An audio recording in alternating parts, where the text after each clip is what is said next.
안녕하십니까 여러분들, 반갑습니다. 투박입니다. 기다림의 1% 의리, 구독, 좋아요는 의리로 좀 부탁드리겠습니다. 감사합니다. 현재 2025년 7월 7일 12시 38분 비트코인 109.6K입니다. 주말간에 비트코인 107K 중후반, 그다음에 108K 돌파 이후에 지금 현재 110K 연절이네요. 그 쇼충이 비관론자 제가 요즘에 많이 패고 있는데 어디 한번 끝까지 한번 해보세요. 저는 끝까지 쇼충이와 비관론자, 하락론자들과 맞짱 뜰 겁니다. 그리고 시황 말씀드리기 이전에 지금 요즘에 많이 나오는 이야기가 알트장은 없다, 끝났다, 이런 이야기가 굉장히 많이 나오고 있는데 제 의견을 좀 말씀드려 볼게요. 비트코인 3억 간다, 이제 많이 오를 때 알트 대폭등이 이제 시작이다, 상승만 하면 바로 태세 전환하는 친구들이 굉장히 많습니다. 하락할 때는 망한다, 죽는다 하면서 조금 오르면 태세 전환하면서 비트코인 2억 넘어가면 3억 간다, 알트 대폭등 날아간다, 10배, 20배, 지난 알트코인 불장을 잊어라, 이런 말 저는 나온다고 보고 있어요. 그럴 때가 사실은 시장을 떠날 때겠죠. 그리고 시장의 이 부정적인 워딩을 주목해야 됩니다. 저는 그것을 지금 주목하고 있어요. 관세 터질 때 망한다고 했을 때 오히려 이 순간을 좀 버티면 괜찮아질 것이라고 저는 생각했고, 지금도 여전히 현재 무슨 이야기가 많이 나오냐, 알트코인 못 오른다, 망했다, 끝났다, 비트맥시 충들이 좀 많거든요. 그래서 좀 그 의견을 좀 말씀드리겠습니다. 알트장이 과연 끝났을까? 저는 확증 편향된 비트코인 맥시멀리스트를 좀 싫어합니다. 비트코인 최고고요. 비트코인 최고는 당연히 맞죠. 예, 모릅니까 누가?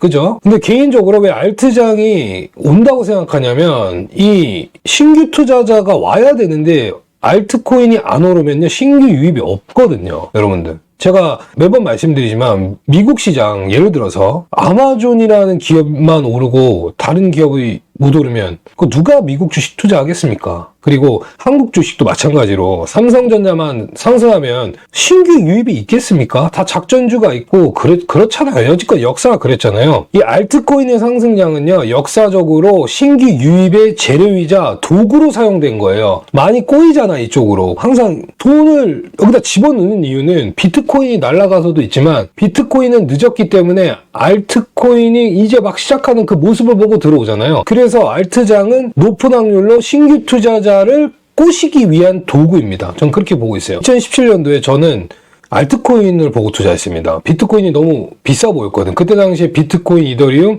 비트코인 캐시가 너무 비싸서 리플, 퀀텀, 이오스 이런 친구들을 매수했던 거죠. 중간에 머큐리, 지금의 S&T나 그때 당시에 이그니스 이런 코인이 있거든요. 아인슈타이늄 이런 것들.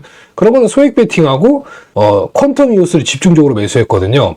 근데 그때 당시에 매수해놓고 한 달 조금 넘는 기간인가? 한 달 동안 오르지 않고 비트코인만 오르더라고요. 11월, 12월 이렇게 가면서. 그러다가 이제 되게 힘들더라고. 나름 그때 첫 경험인데도 어떻게 이게 알트코인이 오르지 못하지? 했는데 한두 달 만에 이제 폭등하고 끝나는 거예요. 그 다음에 코로나 때 가을, 겨울 한번 생각해 보시면은 그때도 비트 이더가 중심으로 갔어요. 근데 이번 사이클 좀 재밌는 게 이더리움이 조금 더뎌요, 상승이. 그죠? 그게 조금 다른 거예요. 그때는 현물 ETF도 없고 기관 투자자도 없었죠. 그렇기 때문에 당연히 비트코인, 이더, 알트 이게 정석 패턴이죠. 그때도 근데 똑같은 개인들의 심리가 뭐였냐면은요, 비트코인만 오르고 그 다음에 이더리움만 오르니까 비트, 이더, 그 다음에 알트장이 안 온다는 생각을 그때 많이 한 거예요. 이더리움이 진짜 알트 대장이기 때문에 이더리움 쪽에 상승을 봐야 된다 그랬는데 결국에는 이더리움이 상승하면서 이제 디파이 쪽이 큰 성장을 이뤄냈죠. 그러면서 알트장이 와버렸네요. 사실 그때도 저는 알트장이 이게 올까 되게 의심을 했던 게, 저도 마이너스 90%를 물려 있었기 때문에 이게 온다 해도 탈출을 할 수 있을까? 본전이나 올까 했는데 수익으로 나왔습니다, 저는. 예, 퀀텀은 한 10%인가 손절했는데 결국에는 먹여주네. 결국에는 탈출시켜주네.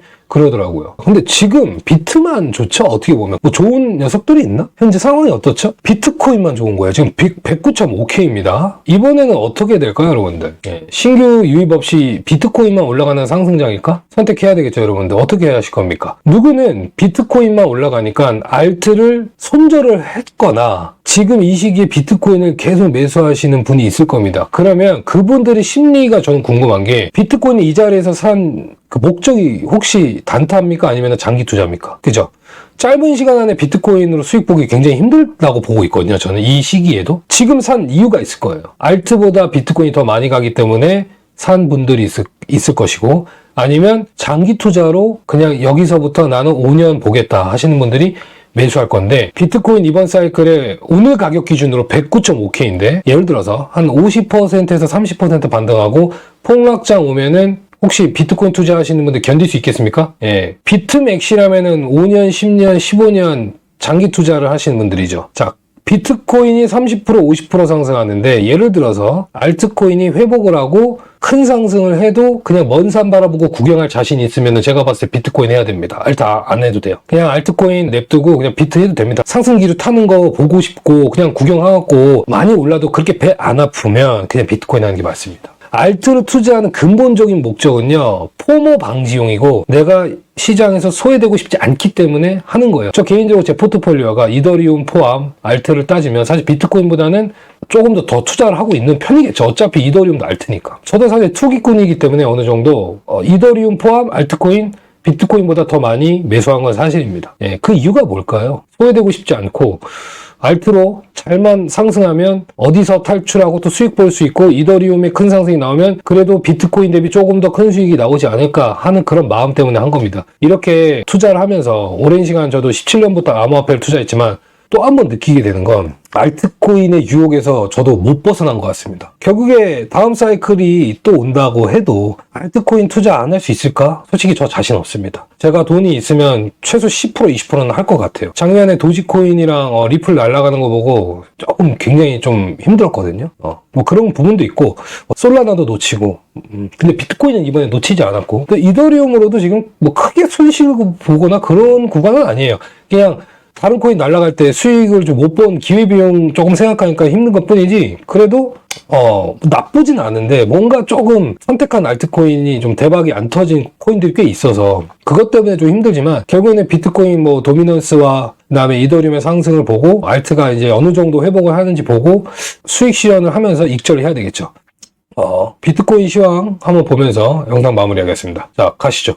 비트코인 현재 109.4K죠. 자, 1시간봉 차트를 한번 보겠습니다. 금, 토, 일 주말 내내 횡보하다가 또 여기서 슈충이 폭락론자들 비트코인 빠져가지고 100K 깨면서 90K 초반 간다 이런 말 많이 나왔을 것 같아요. 그죠? 그러나 바로 슈스키징 터트리면서 비트코인 109.7K까지 한번 터트리는 모습이죠. 단기적으로 비트코인이 이제는 적어도 이제 106K 라인 지켜내는 흐름 좀 체크하시면 될 것 같고요. 여기서 이제 저항 맞고 좀 떨군 자리가 이 부근이라고 저는 보고 있는데, 여기랑 그 다음에 좀 저항이 좀 셌던 자리 한번 보겠습니다. 그리고 지지가 좀 좋았던 구간, 여기가 좀 저항이 심했죠. 근데 이게 돌파 이후에 강력한 지지 라인이 된 거예요. 108.2K 또는 108.8K 라인이라고 보고 있어요. 108.2에서 108.8이 강력한 지지 라인이겠죠. 뭐 강력하다기보다는 그래도 지지가 나왔고, 그 다음에 107.7K, 106.4K가 다시 한번 강력한 나름 지지 구간이라고 보고 있습니다. 107.7에서 106.4 정도, 요 정도 레벨이 지지 구간 그렇게 보고 있고요. 그렇다면 106.4 이런 구간이 깨질 때는 이제 어떤 하락이 진행될까? 그러면은 이제는 또 밑에 102K 라인까지 좀 크게 열어두시면 될 것 같아요. 예, 102K 라인까지 크게 열어두시면 되고, 비트코인을 또 분할 매수하거나 눈여겨봤던 코인들을 분할 매수하는 것이 괜찮다, 이렇게 볼 수 있을 것 같습니다. 그 다음에 이더리움을 보면은 현재 정말 오랜 시간 끝에 노란색 이동평균선이 200일 이동평균선이에요. 자, 200일 이동평균선을 돌파할 때 추세가 바뀌었어요. 또 24년 11월에 200일선을 강력하게 돌파하고 큰 상승이 나왔던 모습이죠. 그래서 지금 오랜만에, 아주 오랜만에 200일 이동평균선에 올라탔다. 시간이 좀 걸리더라도 긍정적으로 시장이 바뀔 수 있는 그 시기가 오지 않았나, 그런 생각을 갖고 있고요. 지금 현재 흐름이.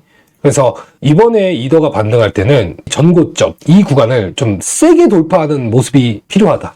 그렇다면 회복력이 상당히 빠를 것으로 저는 예상을 하고 있어요. 2대장이니까요. 암호화폐 시장이. 비트코인 도미넌스도 좀 버거워 보이긴 해요, 상승이. 그러나 항상 이 녀석은 버거운 그 순간에 강력한 상승을 매번 만들어줬다. 그래서 확실하게 무너지는 흐름을 보고 싶어요. 개인적으로 확실하게 무너지는 모습, 뭐 63, 4 이런 여기까지 한번 제대로 한번 내려와 준다면 여기가 고점이고 이제 도미넌스의 하락이 시작되겠다. 그렇게 한번 볼 수 있을 것 같아요. 현재로서는. 그리고 알트코인들은 조금 수급을 받는 쪽이 솔라나 쪽, 봉크, 그 다음에 그쪽 말고는 밈코인 테마도 있고 봉크 쪽도 있고 그 다음에 김치코인 조금 상승하고 있고 뭐 그런 식의 흐름이 좀 나오는 것 같아요. 폭발적으로 상승하고 있진 않지만 어느 정도 하락을 멈추고 반등을 좀 시도하고 있다. 이 정도로만 생각하시면 됩니다. 원래 알트가 좀 오르기 직전에는 의심을 많이 주고 이게 오를까 말까 오를까 말까 하다가 그냥 이제 장대 한번 뽑으면서 가잖아요. 그러니까 조금 기다려보자고요. 빗썸도 마찬가지고요. 간 보고 있는 것 같습니다. 지금 빗썸에서는 뭐 잡주 위주의 상승이 나오고 있고 김치코인이라면 페이코인, 뭐 다날이 좀 상승하니까 페이코인이 좀 상승하나요? 뭐 그런 느낌이에요. 현재 흐름은 그렇다는 겁니다. 트럼프랑 일론 머스크가 또 좀 갈등이 있는데 그 갈등이 무엇일까요? 그 갈등이 계속 갈까요? 또 사이가 좋아지겠죠? 전 그렇게 생각하고 있습니다. 그런 걸로 인해서 시장이 또 한 번 하락하고 나스닥이 빠지고 비트가 빠지면 그거는 좋은 기회죠. 우리는 학습을 했으니까요. 관세 부분도 이제 리스크가 해도 될 것 같고 금리 인하는 솔직히 예상할 수 없고 7월 이번 주 경제지표 발표가 뭐가 있나요? 조용히 흘러갈 가능성도 있는데 어쨌든 지금 폭풍 정리의 느낌이 있습니다. 현재 시장은 어느 정도 꾸준히 상승 나와주고 있고 비트코인이 저점을 잘 지키고 있고 알트코인의 폭락이 조금 멈춘 상태다. 자, 이제 준비는 다 된 것 같은데 기다려 봅시다, 여러분들. 즐거운 오후 보내시고 항상 화이팅 하시길 바라겠습니다. 감사합니다.